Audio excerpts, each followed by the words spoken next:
2024'te kullanmak serisine yılların efsanesi iPhone X'e başlıyoruz. Herkese merhaba dostlar, ben Ozan. iPhone X alınır mı? Aldığınızda nasıl bir deneyim veriyor? Bu videoda yakından bakacağız. iPhone X bana çok sorulan telefonlardan biri. Çünkü özellikle uygun fiyatlı bir iPhone almak istiyorsanız iPhone X ikinci elde hala çok satan telefonların başında. Ve bu serinin devamı için de videoyu beğenmeyi ve abone olmayı unutmayın. Destekleriniz önemli. Şimdi fiyatlarla başlayalım. Tamir görmemiş, Face ID'si çalışan ve temiz bir iPhone X'i 8.000 ile 10.000 bandında rahatlıkla bulabiliyoruz. Yenilenmiş tarafta da 12-13.000 bandında satılıyor ki bu fiyatlarla yenilenmiş olarak alınabilecek bir telefon değil. Ancak iPhone X almadan dikkat etmemiz gereken çok önemli noktalar var. Son bölümde deneyimlerimden bahsedeceğim. Şimdi iPhone 10'u incelemeye başlayalım. İlk olarak dış taraftan baktığımızda bence halen günümüz cihazlarını aratmayacak kadar güncel bir tasarımla geldiğini söyleyebilirim. Önceki modellere göre de iPhone X daha premium bir yapıya kavuşmuş durumda.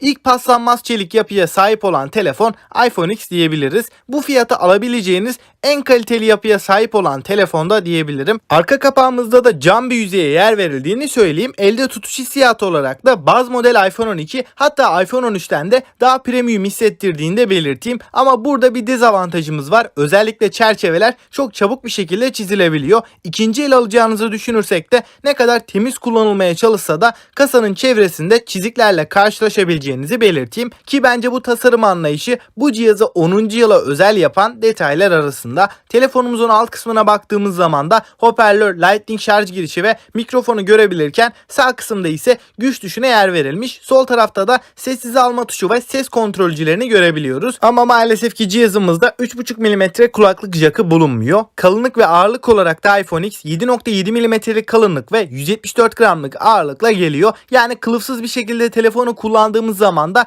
günümüz amiral gemisi cihazları gibi çok ağır ve kalın hissettirmediğini söyleyeyim. Şimdi bu telefonun en önemli avantajlarından biri OLED panele sahip olması. 5.8 inç boyutunda Full HD Plus çözünürlüğünde ve 458 ppi gibi çok yüksek bir piksel yoğunluğuna sahip olan bu ekranımızda Dolby Vision ve HDR10 desteğini görebiliyoruz. Ama bu telefonu günümüz telefonlarından ayıran maalesef ki 60 Hz'lik bir yenileme hızıyla gelmesi. Bunun dışında ekran bulunduğu ortama göre renk skalasını da ayarlayabiliyor. Bu sayede gözümüze daha hoş gelen bir yapıya büründüğünü söyleyeyim. 3D Touch desteği de bu ekranımıza konumlandırılmış ve iPhone XR 11 gibi cihazlara göre de ekran kalitesi her anlamda çok daha üst seviyede diyebilirim. Ekran yönünde beklentileriniz yüksekse bu fiyat aralığında en mantıklı seçeneklerden birinin iPhone X olduğunu gönül rahatlığıyla söyleyeyim. Telefonumuzun yonga seti kısmında ise birinci nesil Bionic işlemcisini yani Apple A11 Bionic chipsetini görüyoruz ve bu işlemcimizde Neural Engine yapay zeka biriminin de olduğunu söyleyeyim.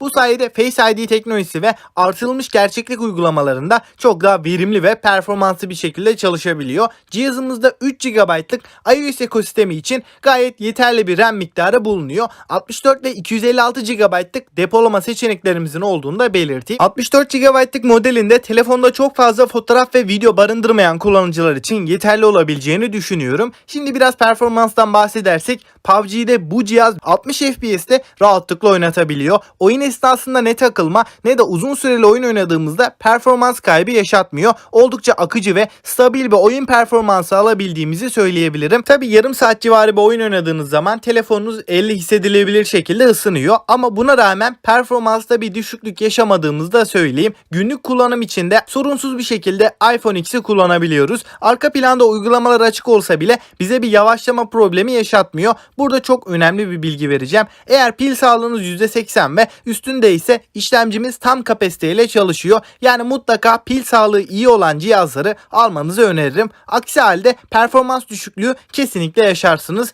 Bu yüzden bu cihazın pil sağlığı en önemli detaylar arasında. Şimdi donanımdan kamera kısmına geçtiğimizde arka tarafta bizlere ikili kamera sistemi karşılıyor. Ana kameramız ve yardımcı kameramız 12 megapiksel çözünürlüğünde. Ana kameramız geniş açı, ikinci kameramız ise telefoto lens görevini görüyor. Ana kamerada f1.8 diyafram bulunurken yardımcı kamerada f2.4 diyaframı görebiliyoruz. Fotoğraf çekim kalitesi olarak gün ışığında renkler olsun, kontrast oranları olsun bize gayet güzel bir performans verebiliyor. Ama tabii ki iPhone SE2'ye göre geride kalan bir kamerasının olduğunu da söyleyeyim. Yine de fiyatına oranla başarılı olduğunu belirtmem gerekiyor. Video çekim kısmında da 4K 60 FPS desteğini bizlere verebilirken optik imaj sabitleyicisinin de cihazımızda bulunduğunu söyleyeyim. söyleyeyim. Bu sayede çektiğimiz videolar gerçekten kaliteli bir şekilde önümüze çıkıyor. Fotoğraf konusunda çok başarılı olmasa da çoğu kişiye yetecek düzeyde bir performansı bulunuyor. Video tarafında da kendi fiyat aralığındaki Android rakiplerine göre çok daha önde diyebilirim. Hem ön kamera hem de arka kamerasıyla portre modunda fotoğrafları da güzel bir şekilde çekebiliyor. Bunun dışında ön kameradan bahsedersek çentiğin içine konumlandırılan 7 megapiksellik f2.2 diyafram açıklığında HDR ve yapay zeka destekli bir kamerayı görüyoruz. Açıkçası kameralarla ilgili iki büyük dezavantaj bizlere karşılıyor. İlk olarak ön ve arka kameranın açılarının dar olması. Buna ek olarak düşük ışık performansının da iki kamerada kötü olması diyebiliriz. Bunların haricinde ortalama bir kullanıcının ihtiyaçlarını karşılayacak düzeyde bir kamerayı bizlere sunabiliyor. Kameradan bataryaya geçtiğimiz zaman 2716 mAh'lik bir batarya ve 15 Watt'lık hızlı şarj desteği iPhone X'te bulunurken bu cihazın batarya performansı gün içinde çok oyun oynamayan bir kullanıcıysanız bir gününüzü çıkarabilecek seviyede, ama gün içinde 2-3 saat oyun oynayan biriyseniz bu batarya akşama doğru bitecektir. Günlük kullanımda daha iyi ekran süreleri almak isterseniz telefonu karanlık moda aldığınız zaman OLED bir ekrana sahip olduğumuz için enerji tasarrufu imkanımız bulunuyor. Güvenlik seçeneği olarak cihazımızda Face ID'yi görebiliyoruz. Çentiğin bu kadar büyük olmasının sebebi burada pek çok farklı sensör ve yardımcı kameranın kullanılması.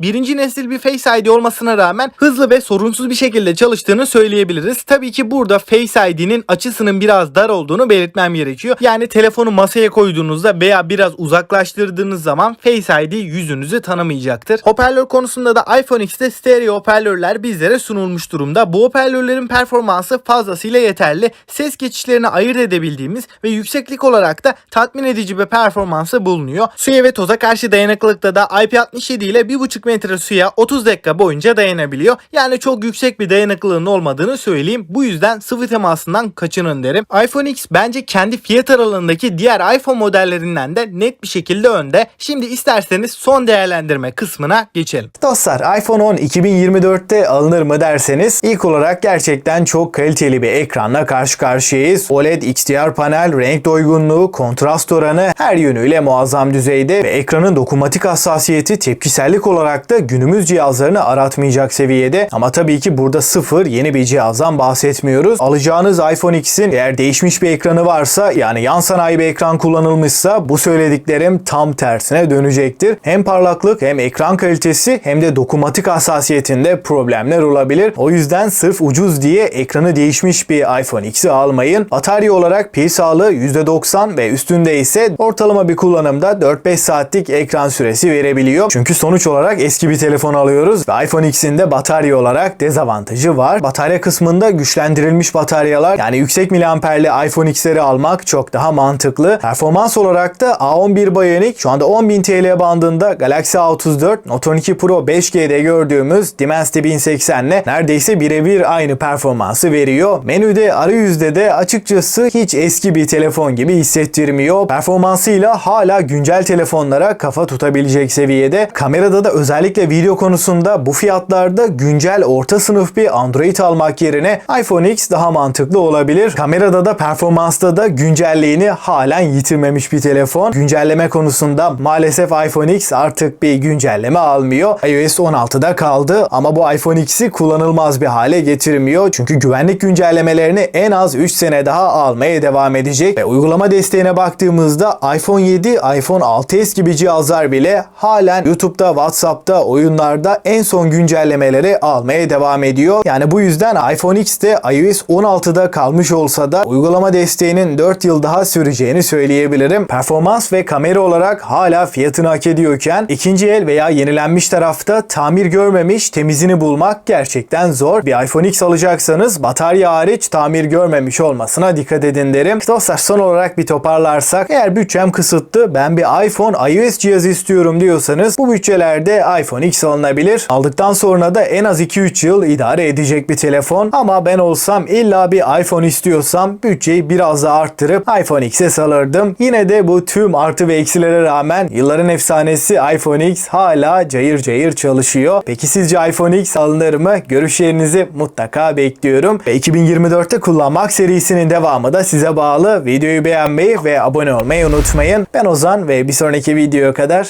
hoşça kalın.